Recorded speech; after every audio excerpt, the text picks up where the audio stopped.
I just think it's the most interesting thing there is. A good song can be touching, very illuminating, very powerful little gem story.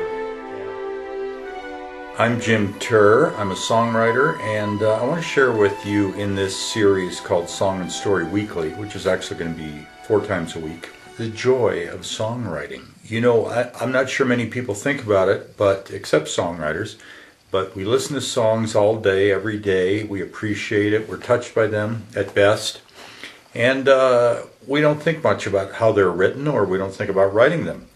And it's actually a fascinating craft. I aspire to write particularly country hits like Tom T. Hall and Bobby Braddock have consistently. That's kind of my brass ring. I want to share with you some songs I've written and recorded, some of which I think are pretty good, and I've had a little success, and give some background. I always think it's interesting with regard to anything, songs or movies or anything, to hear how it was put together, how the thought came about, what the considerations were. I just think songwriting is about the most fun you can have.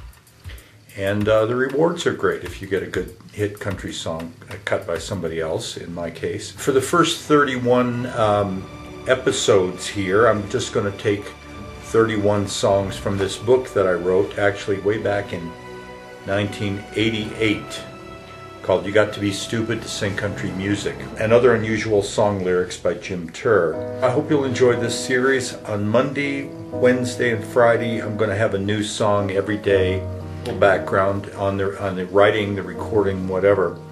And then on Saturday, particularly, I'll emphasize more the songwriting considerations, so that the Saturday installments could be used as a forum for thinking about your own songwriting or working on it as a group with your family. I think that'd be a great activity.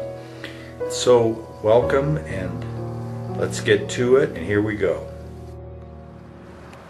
The reason I wrote this song, and the reason I'm so excited about Jitterbug, is that when I was in junior high school here in Las Vegas, New Mexico, during the noon break, when maybe some of the options were going out to have a cigarette or get in trouble or whatever, they did offer one thing that was great, and that is that in the high school gym, they played music of the time, and there were a bunch of people who knew how to jitterbug, and some of the older girls, as I recall, taught me how to jitterbug. Very easy to learn things like that at that age. And we used to have a great time, and I just think that social dancing, physical dancing with people is very healing, socializing, positive, fun, and it was, and we had a great time. And I am so glad I learned how to jitterbug at that age. And to this day, I love jitterbugging. I love to see people jitterbugging, swing dancing, and I love movies like, I think there was one called Mad Hot Ballroom, with kids doing swing dancing and ballroom competition. I just am crazy about it, and I think there's a great rejuvenating and healing and societal value even in that. Anyway, so I wanted to promote that. When I wrote this song, it came to me very easily. It's one of those, obviously the tune is just kind of an almost derivative swing tune, but the words have a quality. I'm not going to compare myself to Chuck Berry, but I do want to make this point about Chuck Berry's music, if you're familiar with it. I hope you are. I have this theory that there's something extra special about Chuck Berry's music, besides that it's almost all great, all his hits, and that is I have this theory that his lyrics have a sound to them, have a quality to them, that if you didn't speak English and you didn't really know what the words meant, there is still such a perfection in the way they go together and they sound and they work together, that it's just got that extra musicality to the lyrics. And I hope I have touched a little of that in this song. Do you like to jitterbug? I'll be back with some more words on it.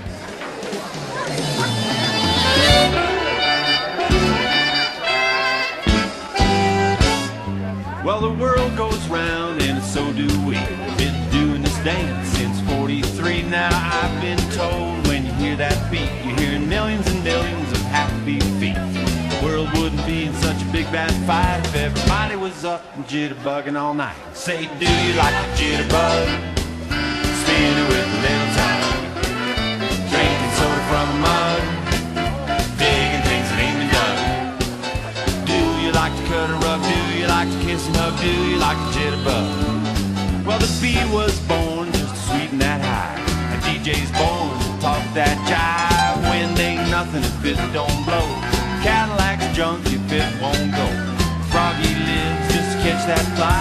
And people got a jitterbug to stay alive. I mean, do you like a jitterbug? Spinning with a little tug. Drinking soda from a mug. Digging things that ain't been done.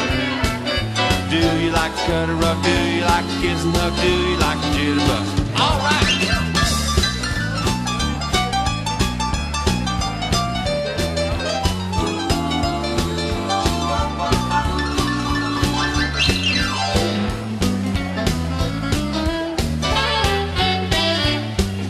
Come with me to the downtown club.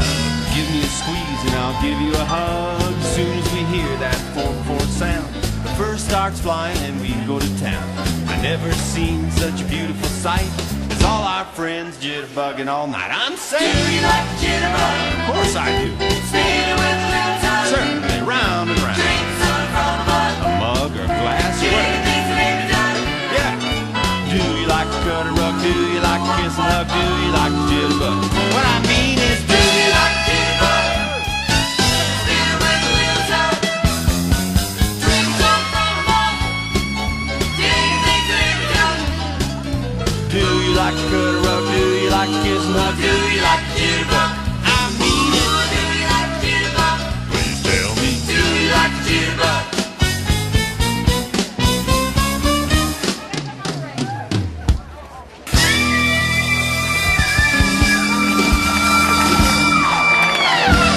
Let's hear it for the dancers. Well, thank you. I hope you enjoyed that. I want to tell you something about the recording of that song, because it's one of the most big band, full band recordings I ever did. Back when things were live mostly and not done on computer and so on. It was recorded in Cerrillos, New Mexico at a great studio. It's called Klujit Sound. Busy McCarroll and Baird Banner and the whole crew out there, and it was a 24-track operation. I don't know if it is now. And I did a session out there one time with the whole gang, including Alan Hand, the piano player you may have noticed in there. Alan Hand is this fantastic character and fantastic piano player. He used to be around Santa Fe at that time. And he used to play with Bonnie. He used to tour with Bonnie Raitt and Van Morrison, and he was just fantastic.